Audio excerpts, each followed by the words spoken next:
Hello and welcome to the Theorem podcast. I'm Aspasia and I'm here to shed light on alternative contemporary knowledge and suggest feasible ways it can be incorporated into our lives.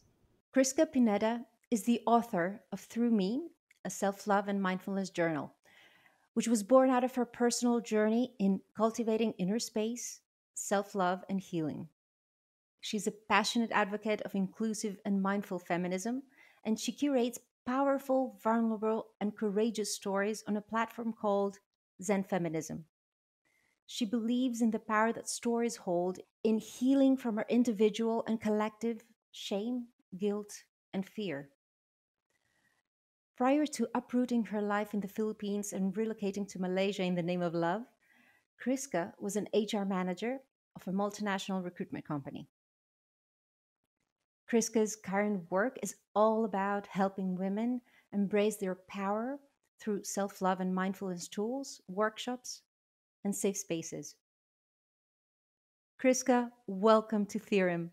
Hi, Aspasia. I am so grateful and honored to be on Theorem podcast. And after quite some time, I'm finally here. Thank you for having me. Oh, I'm very glad you're here too. I'm eager to dive in and talk about your story. And let's start with giving some context to our audience. How did life bring you to the realization that what capitalism tells us that we should be doing was not working for you? All right. Yes, let me first provide a little context to our audience about my background. I am a full time working mother. I have a full time employment, and I'm also a full time mother. So, how does that work? I work 100% remotely Mhm. while taking care of my 2 year old 100%. So I'm not a part time parent whereby I only see my son after work. I see my son as I work. And on top of that, I'm also a business owner. I have a startup that is under the brand called Zen Feminism, where I create tools for women for self love and mindfulness. And before becoming a mom, I was an overachieving woman. I was an overachieving person, and I was raised that way because the odds were not in my favor. I'm an Asian woman living in the Philippines, and in the Philippines, patriarchy, colonialism, and capitalism is also like it is such a strongly rooted background and belief in everything. The country is predominantly Catholic, and we have been colonized by Spain for over 300 years. And also, like how everything is set up in the Philippines is women are at a disadvantage. Mhm. So I have to be an overachieving person.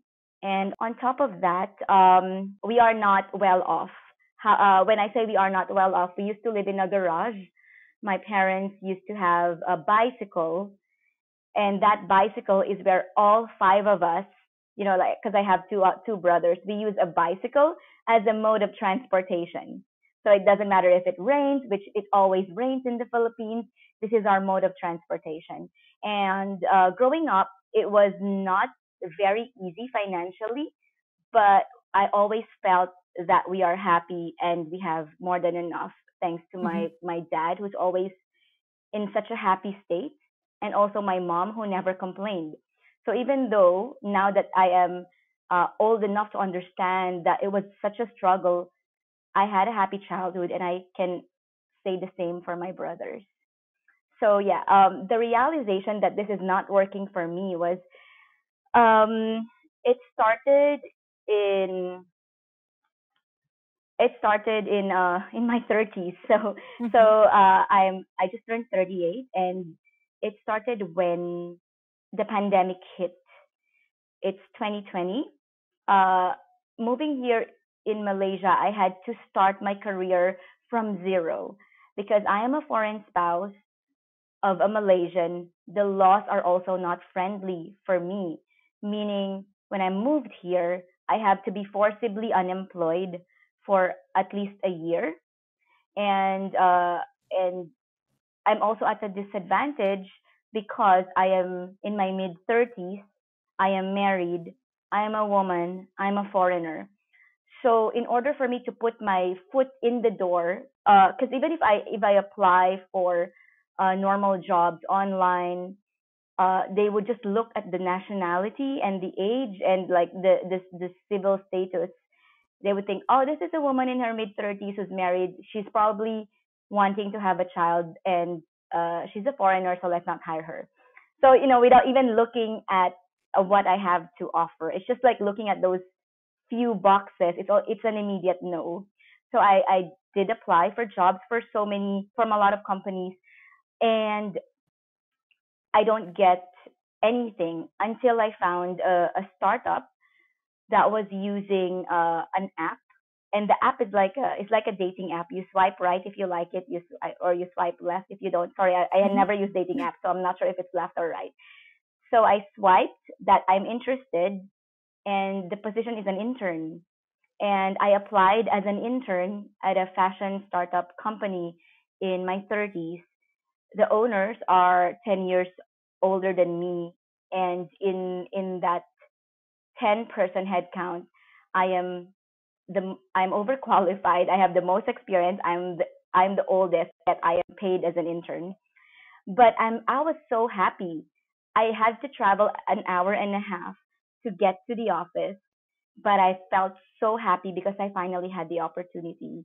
And in 3 months, they promoted me as a full-time employee, as a digital marketing specialist, and the doors just opened for me. I Mhm. got better employment, and I'm just really determined to make it in this new country. So I hustled, like, because that was I was programmed to do since I was young: overachieve, over deliver, because I need to make the odds work for me. And during the pandemic, it was 2020.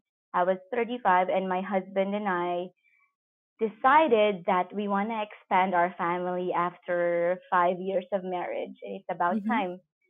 So um, we went to a fertility specialist just to, check if everything's okay down there.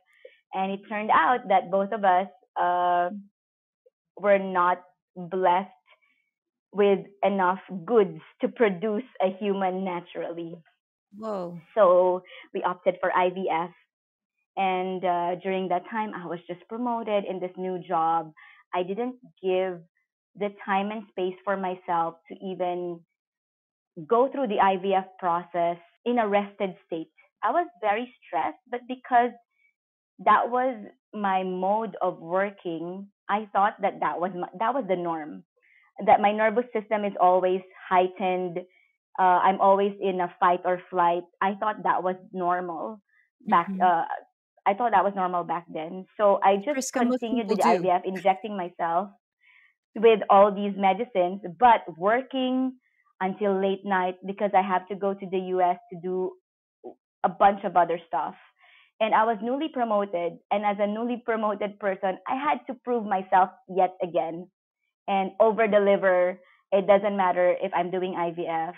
I feel like, oh, I feel like this is just another project that I can project manage. As long as I take the medicines on time, as long as I inject myself on time, and it will all work out.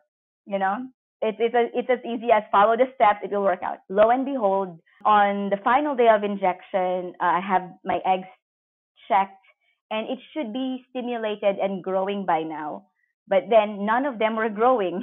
They were super resistant into this high dosage stimulant, and I didn't understand. The doctor also didn't understand because you know um, you are relatively young, and these drugs should fix it, like based on a number of sample of women that he has treated.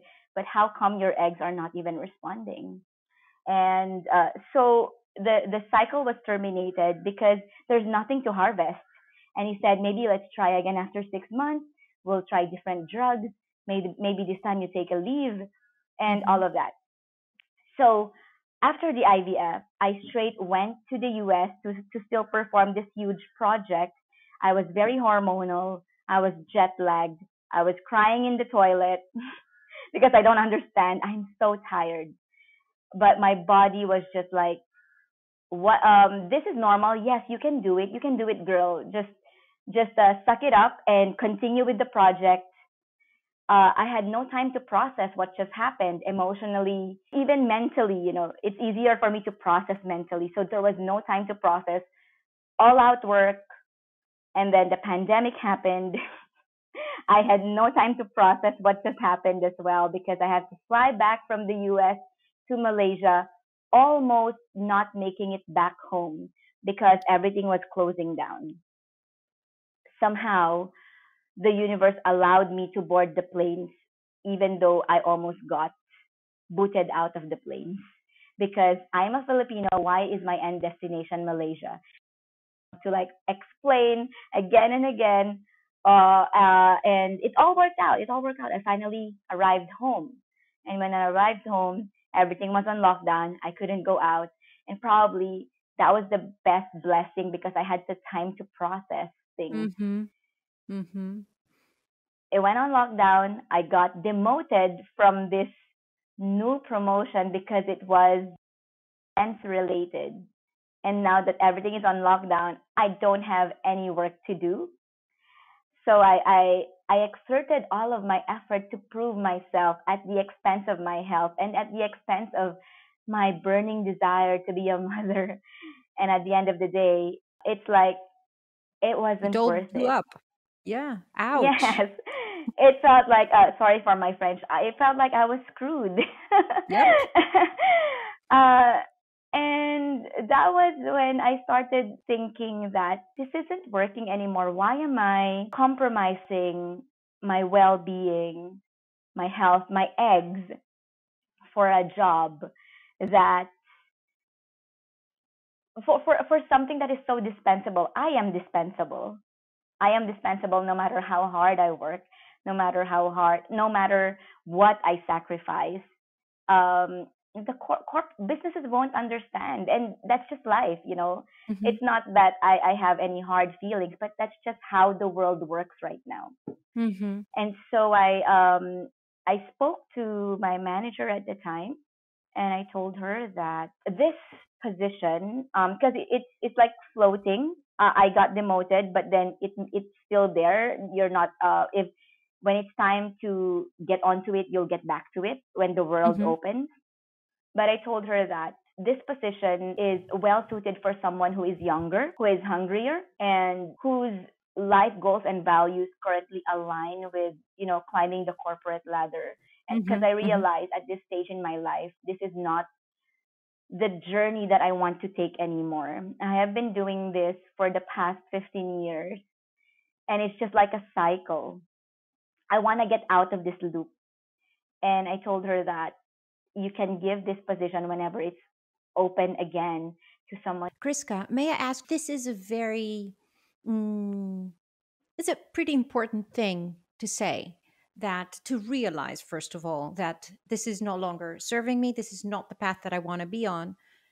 What helped you get to the realization, arriving to that conclusion, realizing that this path is no longer serving you and actually, acting on it? It takes a lot. So, what helped you get there? There is this quote by Rumi that really hit home. And this quote, the wound is the place where the light enters you. And Mm-hmm. whenever we are wounded, whenever I'll use me, I realized that because I was so wounded figuratively, and I felt like I was at the lowest point of my life, not only because of that incident, but I felt like it has been building on for a few years, and I'm just in denial of it, that I have anchored my worth to my productivity or to my job title. Mm-hmm. Oh, I so many felt like people I, do yes, this. I think, oh, so many people that I know, myself included, we do it sometimes. I felt like I knew that for a while, but I was just in denial. Mm-hmm. And Mm-hmm. when it finally happened that no matter what I do, I am dispensable, that was really the wake up call. That is Mm-hmm. this what you want to keep on doing? Keep proving yourself for what? At the expense of many, many things, including my own peace. Mm-hmm.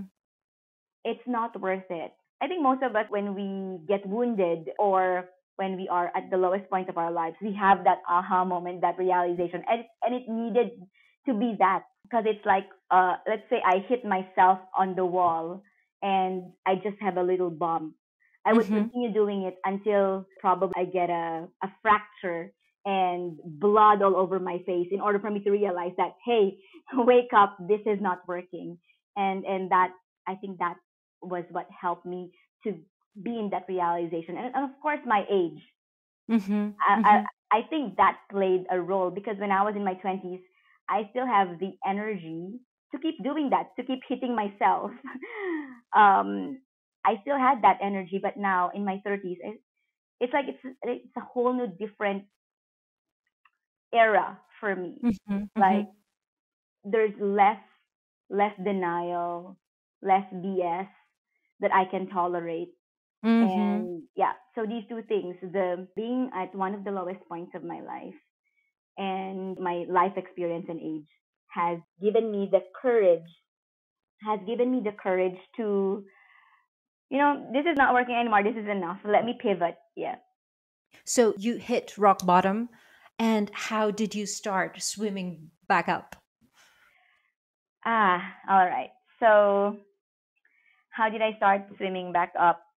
This is a very interesting journey because it was more spiritual, that more than anything. It was more of a spiritual journey. Um, I started swimming back up by journaling and by meditating. I'm a very Mm-hmm. extroverted person and I'm an escapist. In order for me to heal, like quote unquote heal, I escape from my problems. I travel, I party, I work some more, or I just like do things to distract me. But Mm-hmm. because the world went on a lockdown, I cannot do any of that. I have to sit with it and process my feelings and reflect, which is something I rarely do, sometimes even not.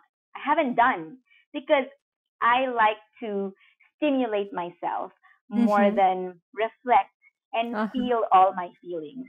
And at this point, there's no choice for me but to just go with it. Mm-hmm. And I started meditating. I was born and raised as a Catholic. At some point in my life, that did not resonate with me anymore. And meditating is something that was not encouraged in the culture I grew up with. But this meditation journey. Somehow, one of my friends posted on her Instagram stories that she's holding like a meditation for abundance group, and if you feel called to join, please join. It was 21 days, and I joined, and that's one of the best decisions that I've made for myself at that point in time because that opened so many doors for me. Like my heart opened, my mind opened by simply being in a state of no mind and listening to these guided meditations and reflecting on these things because this meditation journey also had like a journaling prompts. And Mm-hmm. in the middle of that meditation journey, when I woke up, I had a download of ideas of what I should start asking myself more to really get to know myself. Because I felt Mm-hmm. at the time that I was just a collection of all the programming that was given to me by Right. my culture, the society I live in, my parents' beliefs, although none of them were really forced upon me, but that's just, I was raised to be an obedient Catholic girl, Mm-hmm. and just blindly follow things because you're a good you're a good Catholic or something. You're a good girl. It's like just good or bad, you know.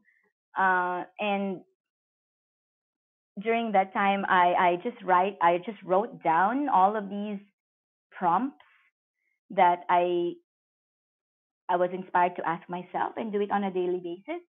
Mm-hmm. I journaled for 75 straight using the prompts were that I downloaded. I would say that it came from above because it's not something that I do. Uh, so I journaled for 75 days straight, and during that 75 days, I felt a powerful shift within me. That shift is that feeling of peace after such a very long time. Like I felt like, oh, this is what peace feels like. This is what bliss feels like. Like I'm happy for no reason. Like I feel like things are lighter and I Mm-hmm. don't feel that anxiety anymore because I do have like panic attacks sometimes because of work. Like in the middle of the night, I would start thinking about my deliverables and start palpitating. And it just felt like a norm. But this time there was a shift of that feeling. Instead of feeling anxious, just feeling bliss and calm and content. Mm-hmm. And while I was journaling, this is the biggest shock of my life. I knew that I have healed myself not only energetically but physically because I got pregnant naturally. This was 5 months after failing IVF, after the doctor saying that we don't have the goods to produce a person naturally. It was just Amazing. all of those pent up emotions stored in my womb and my nervous system being always on fight or flight. It was just that after I let go of my addiction, clinging to a job title that I wanted to cling it with my whole life because that's where my self worth is coming from with that external thing. It fixed itself. My body fixed itself. Energetically, I was different. I was glowing. I felt reborn. So yeah, that was the journey. It was very spiritual, and it felt like like, it felt like I can do anything. And that's when I was also inspired to self-publish my journal because I felt like it helped me. Maybe it can help another person. So yeah. Wow. So you went ahead and created this journal with all these prompts that were downloaded to you during that time. And people started buying it without, really having a marketing campaign about it, which is awesome. And Yeah. how did this journal impact people? All right. So when I self-published this journal, I used my own savings, and people, some of my friends, say that, girl, is this the right decision? Because you're about to deliver in a few months' time, and maybe you should save that money for your baby instead of self-publishing a journal. Like that's crazy. But my husband thought otherwise. Is really really supportive, and I'm so blessed to have a partner like him. He said that go ahead, do it, because if it helps one person, it's worth it. Like, and if it doesn't work, you have gifts for 300 people. Make sure that you have 300 friends to give it to. Yeah. Yeah. So I went ahead with it, and also what prompted me to really go for it was my father-in-law. My father-in-law is one of my best friends here in Malaysia. He has always been my staunch supporter, and he died before I found out I was pregnant. He passed away suddenly due to a heart attack, but peacefully passed away. He was laughing, and then he blacked out. So that really made me realize that life is so short. Like if I don't do this now, when? And I was Mhm. so spiritually high on love and light that I felt like I feel like this is the right time to go on with this project. So I went with it, and I marketed it just on Facebook, on Instagram with my friends, just sharing the story. my personal journey, my fertility journey, and people started buying it. The first print was sold out, and I had to print it a couple more times. And I didn't really I didn't want to be super all out like capitalist in this venture. A few of my friends who are marketing gurus pitched in their ideas on how I should like have this landing page, all of Mm-hmm. that stuff. But I felt like I want to do things differently. I grew up with a belief that's so rooted on patriarchy, colonialism, and capitalism. And with this awakening journey, I felt like I was very connected with the divine feminine and with my femininity. And as an act of rebellion, I just want to do things differently. An act of rebellion whereby I don't want to do the normal marketing stuff. I just want to connect with my audience. Mm-hmm. I just want to connect with the women who feels like this is also their story, their journey, and that's enough. I have a good paying job. My husband makes enough, more than enough. And this side hustle that people call is a passion project for me, and I want to do it out of love with less capitalism, just more love, more in Yes. tune, more in tune with the divine feminine. And Mm-hmm. if that is the antithesis to all of the current, marketing models, I'll gladly do it because I'm doing this out of pleasure. I'm not doing Mm-hmm. this to be a millionaire, and I don't want to corrupt my business model and just end up like another person selling stuff online. Right. Yeah. Kriska, you're describing something that is on the opposite coast of scarcity and fear and the conventional way of doing things. You're describing doing business for pleasure, Yes. which is, ooh, amazing. I love it. And can you please tell us a bit more about how a person can do that? What are some tips? How can we actually not be afraid and not follow, the beaten path and all of that and do what we love to do All and right. do it out of love? Yes. Okay. Before I share any pieces of advice that worked for me, I Uh-huh. think the first thing that a person should acknowledge is their privilege. I mean, Mhm. because for me, being able to do business for pleasure comes with a lot of privilege. Before, I saw Mhm. myself as a victim of my circumstances, being a woman of color, all of this and that. But now I acknowledge my privilege because in order to do business with as pleasure, I need to acknowledge that I have enough. I have a job. Not every business owner starts with a huge capital or they have a monthly flow of money coming in because they have a few jobs here and there. Sometimes it's all that they have. But for me, Absolutely. yep, I have the right support, and I have to acknowledge that not everyone has the right support. Not everyone has a partner who is supportive financially, emotionally, mentally. So I Mhm. have the right support. I have a job that is kind of like my safety net. I realized that becoming a business owner doesn't mean that you have to go all in with everything that you have. It's okay to have, some levels of safety because in the real world, like now for me, it doesn't work that way that I have to quit my job Mhm. and then do this. So I acknowledge my privilege, and not everyone has that privilege, and which makes me really grateful. Mhm. It helped me start on a note of gratitude, opening the business, not like out of, oh, I would fear that if this doesn't work, I don't have Yeah. anything to go back to. Yep. So yeah, so first is acknowledging my privilege, what I already have in my life right now.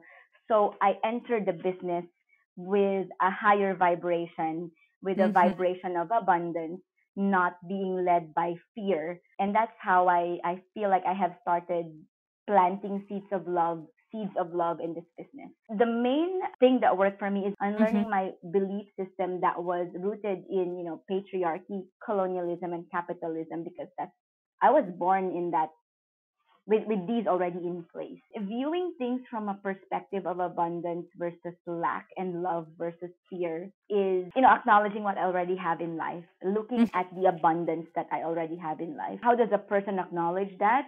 It's a lot of self reflection. Like if you Mm-hmm. can have a prompt, if you have an empty notebook, just use this prompt and say, what is the abundance that's present in my life right now? Mm-hmm.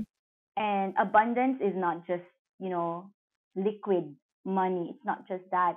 It's the abundance of support. You have amazing friends that would bet on you, or an amazing partner that would be Mm-hmm. there for you no matter what. Abundance is also the resources, not financial resources, but let's say books, information, training materials, all of that. Listing down, reminding myself that I have all of these at my disposal, because before I view myself as someone who is lacking on a lot of things, and now I list down and acknowledge what I have in life. Second is unlearning what success looks like, because Mm-hmm. before success looked like, very linear to me. So like have a nice house, have a nice car, and then a lot of money in the bank and flashy stuff. It's very external, and also like my perspective of success was shallow at the time. And now success for me is the overall satisfaction and feeling that I have about my life situation. Do I feel at peace? Do I feel content? Do I feel happy? And if the answer is yes, I know that I am successful, even though I haven't achieved all the things that I wanted to achieve, and also unlearning my addiction for Mm-hmm. achievement and validation. Because achievement is where it's like a stimulant for me. It's a, whenever I achieve something, like dopamine gets released, and I want more, I want more, I want to achieve more. Mm-hmm. And it's an addiction. It's a form of an addiction. It may be not in a substance form, but being an overachiever is an addiction. So unlearning that I am worthy as I am, even though I don't achieve anything, Mm-hmm. I am worthy. I'm worthy. But that came with a lot of self reflection. Also unlearning the girl boss mentality and hustle culture. Like I can do it all. The girl boss mentality, what does that mean? Being a hyper independent woman and not leaning into my femininity, being able to receive help Mm-hmm. from other people, receive Mm-hmm. feedback, slowing down, acknowledging that rest is as equally important as productivity, Mm-hmm. that self reflection is equally important as productivity, because that's where the magic happens. That's where the download happened to me when I was Mm-hmm. in the state of rest, Mm-hmm. Mm-hmm. and that my emotions are my medicine. I don't need to suppress it or numb myself or look for an external fix like traveling Mm-hmm. or buying stuff online. And that my intuition is my divine guidance. Like it's not always something that is logical or what I can sense with my senses, five senses. Mm-hmm. Sometimes it is more so, it is something from within. Because the divine is within me, God is within me. It's not for me. I have to unlearn that God is an external being, but it's within me. So I just have to go within and trust that, because God is within me. All of these is really unlearning the entire belief system that I was born and raised into, and a lot of self reflection. Because Mm-hmm. acknowledging that the answers are within me, because the divine is within me. Mm-hmm. All the answers just came out from within. It's not something that I have to seek from experts, Mm-hmm. because the experts don't know my life situation. Only I know the entirety of my current situation. Of course, seeking help. Seeking help is important, but not to the point where I feel like the external environment has the answers for my life. Like, what should Mm-hmm. I do with my life? That kind of thing. So, yeah. I hope I made sense. You did, you did. You talked about redefining success. You talked about redefining our values, really. And everything you mentioned is so empowering in the sense that you're not, as you said, looking for the answer from the outside. And you're not paying for therapy. You're not, reading wisdom that doesn't really make sense and try to make it yours. But you're looking within. And you're doing that by simply standing still and looking within and journaling about this. And this is so empowering. And I have no Oh, one more questions thing I here. would like to add. Yes. Oh, sorry. Yeah, go ahead. Because I talk about self-reflection and stuff, but where do the questions come from? Uh Right? huh. Like I discovered that for me, whenever I ask myself a certain question, my mind will try to answer it. So if I ask myself, why don't I have enough money right now? Why is everything going wrong right now? That's my inner guidance, my mind will try to answer that, and I will get those answers. And in the same token, if I ask myself, why do I have more money than I need? Uh huh.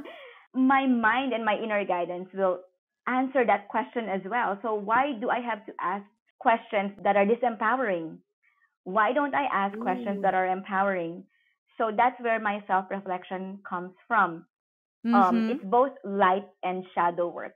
For the light work, asking myself empowering questions or manifesting questions. And then the ugly part, which is more important, is the shadow Mm-hmm. work, Mm-hmm. asking myself, where does this envy come from? Where does Ooh. this feeling of scarcity come from? Because it's so easy to love ourselves in our perfect state, in our Mm-hmm. in the state that is acceptable to society's eyes. But it is difficult to love ourselves when we are imperfect and Yes. when we are ridden with guilt and shame. And that is very important. The shadow work part of journaling, of reflecting, asking Mm-hmm. myself, why do I feel inadequate? And all of these Mm-hmm. things. And it brings things into the light. Like, oh, this is the reason why. Oh, this is the reason why. Okay.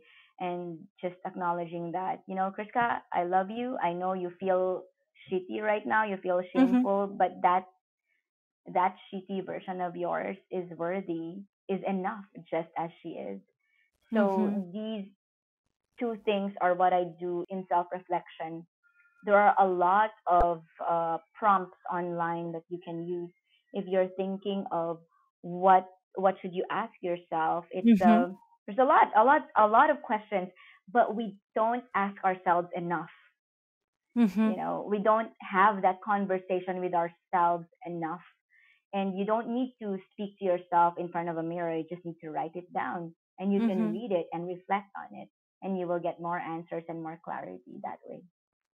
Kriska, there is a lot of discomfort that goes along with that.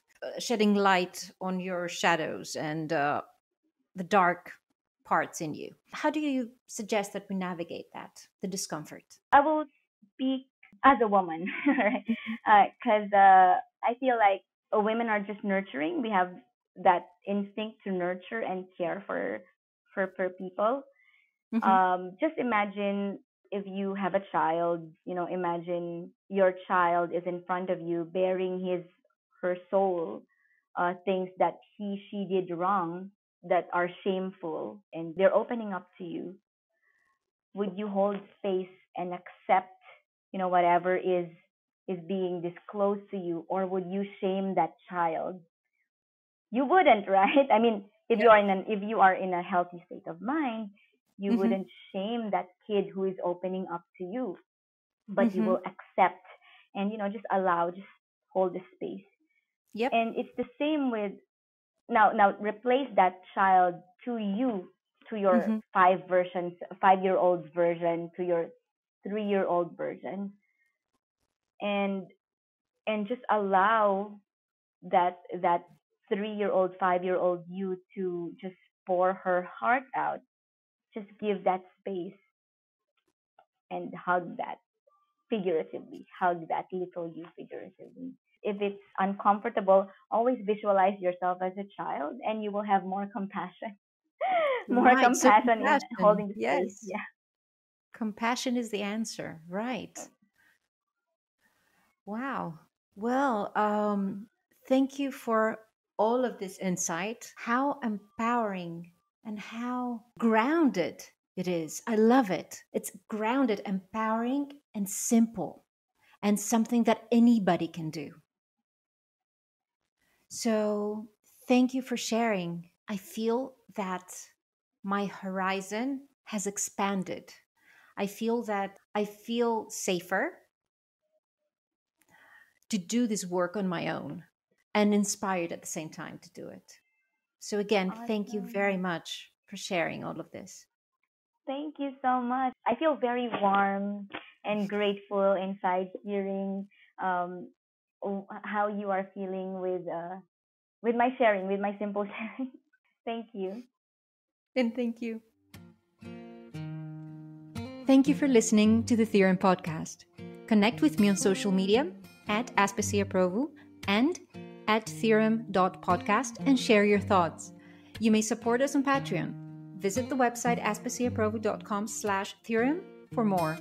Τα λέμε σύντομα. Meaning talk to you soon in Greek. Aspasia's Theorem podcast does not provide advice, medical or any other kind. It just presents the opinions of its host and guests. If you have any specific problems, please visit your physician or a medical expert for help. Anything said should not be taken as a replacement for medical, clinical, or professional advice, diagnosis, or medical intervention.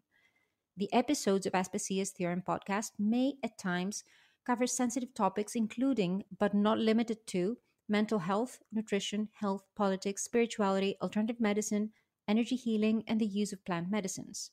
You're advised to refrain from continuing if you are adversely impacted by any of these topics.